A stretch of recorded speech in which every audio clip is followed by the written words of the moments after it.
Hello YouTube, welcome back to another video. My name is Annika of ArtsyAnica, and today we are creating my March bullet journal theme, Lilo and Stitch.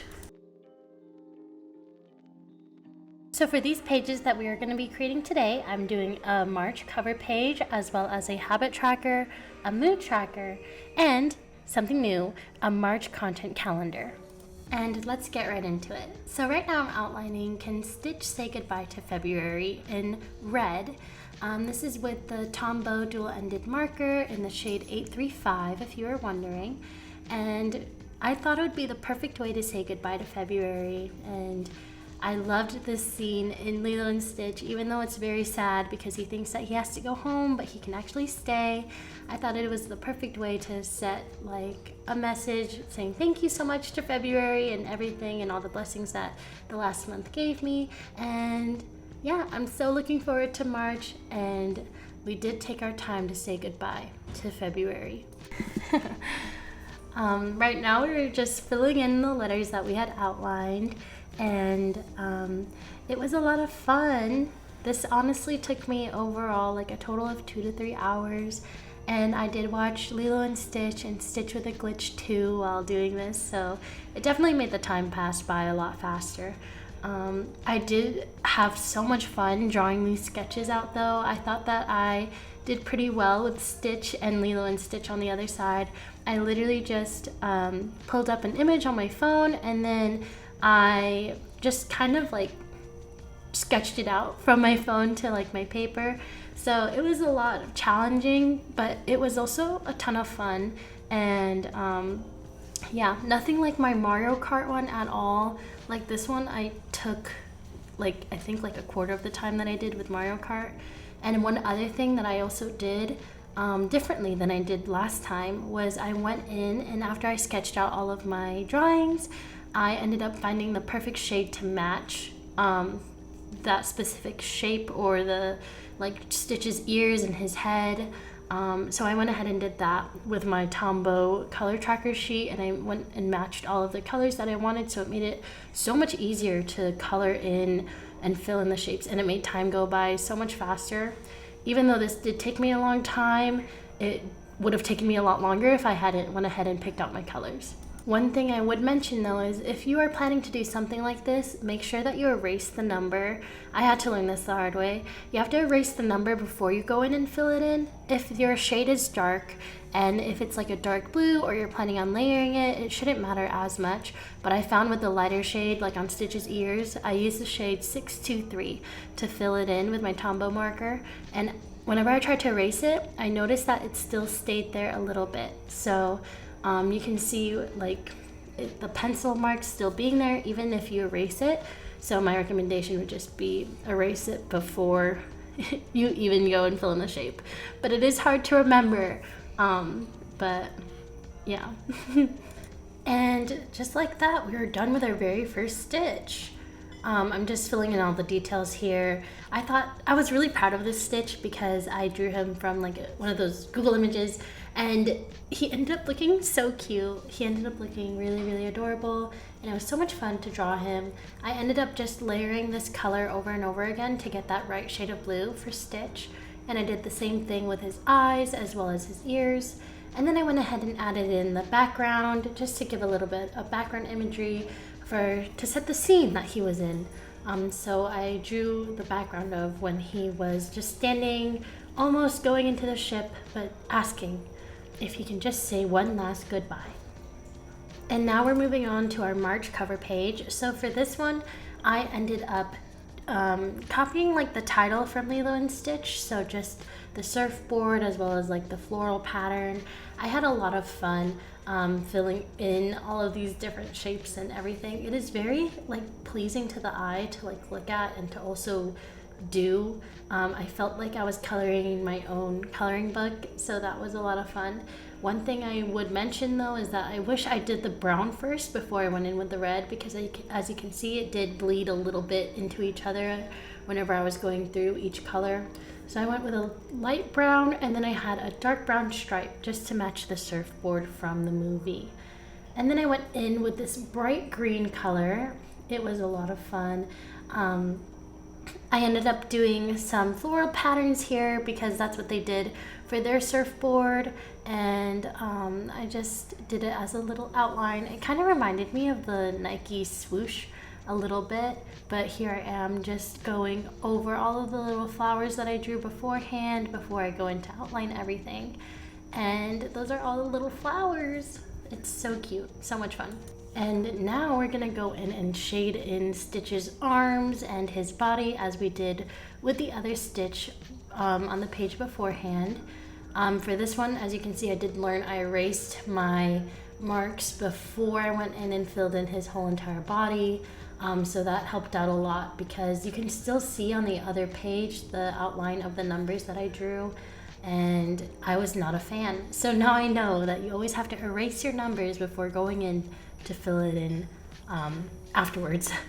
I do have to say, having like labeling your numbers first before going in and filling everything in with your marker that you'd want made it really feel like a paint by number or color by number book. And I actually I love the idea of that because those are just so much fun for me to do.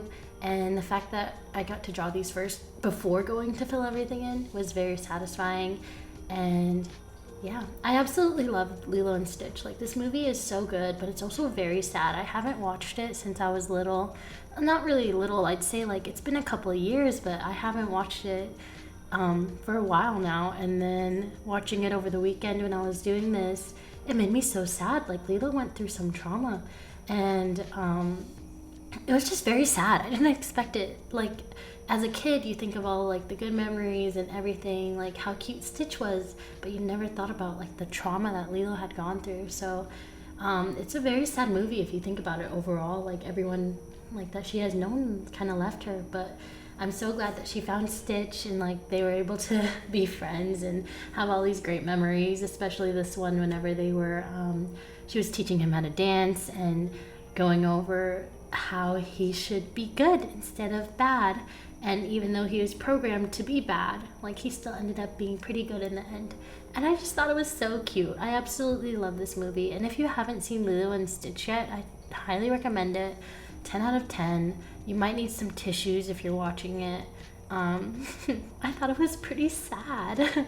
But overall, a great movie. I ended up watching Stitch Has a Glitch too, and that's the second sequel to Lilo and Stitch. And it was very weird. I will say, obviously the first one is the best, but the second one, I'm not gonna give you any spoilers, but my goodness, what a plot twist. I did not expect it to go as it did, but it was an okay movie. I still have to watch the one where Stitch gets a girlfriend because I'm very interested. I have a Disney Stitch and Angel new emo, and I would love to know the story of how they met. Right now I'm coloring in Lilo's dress. As you can see, I messed up. And this is what happens when you forget to erase the numbers before you go in and fill in your designated shape. So you can see it's 062. That's the shade I was using to fill it in. And I did try my best to get this off as soon as I noticed that I marked it. I did a pretty good job, but still, it saves you so much of a hassle and so much of, I guess, a safety net risk. Because sometimes whenever I'm erasing, I erase too hard and then I go through my paper. But here's me filling in Lilo's hair. She has this very dark, straight black hair, kind of like me. But yeah, as you can tell, I'm kind of sniffly. I have the sniffles. I don't know why or what happened, but yeah, so it's okay. I've been drinking a lot of oranges and a lot of orange juice and eating oranges and cuties and whatnot. But yeah, we're just going through it this week. And then I went in and I started outlining Lilo, and this is how it ended up looking like. And I went in and did the outline for the flowers as well. So that was a lot of fun. And here are the two pages from the goodbye to the hello to March. So for these next set of pages, I love these ones so much. I thought that it was such a fun idea. So whenever I was watching Lilo and Stitch, I saw that she had a lot of Polaroids, especially in the beginning whenever she's walking, feeding Pudge the fish. And my favorite scene was whenever she takes a picture of the ice cream guy. If you've seen Lilo and Stitch, I'm sure you recognize him. And his ice cream literally falls to the ground. And so I had to draw the image of her taking a photo of this guy with a full cone of ice cream, because I did not want him to have like a droopy cup. But that is like the moment of it, and I just thought it was so funny. So I ended up using this as my habit tracker. Each Polaroid will have a different habit that I will track. I actually didn't end up putting in my calendar part. I will end up doing that because that's how I mark off like my numbers and everything. But you'll get to see the habits that I track, because I kind of forgot which ones I was tracking in this moment whenever I was filming this video. But yeah, and this is me coloring in Lilo. I absolutely love like her little bathing suit. It's the orange and red, and it's just so cute. She has like her camera. She had just fed Pudge the fish. It's such a funny scene. The beginning scene of Lilo and Stitch is so cute and funny. And for my mood tracker, I thought, what better way than to track my mood in the same way that Lilo was tracking Stitch's. So I drew the drawing from Lilo and Stitch, and it was a pretty easy drawing compared to like the actual Stitch. So it was a lot of fun to draw. So I'm going to be filling in these lines based on how I'm feeling that day. And usually if I feel like two emotions, because sometimes I like don't feel only one emotion per day. I'm sure you guys also do the same. I'll usually make a gradient or just fill in like different lines of everything.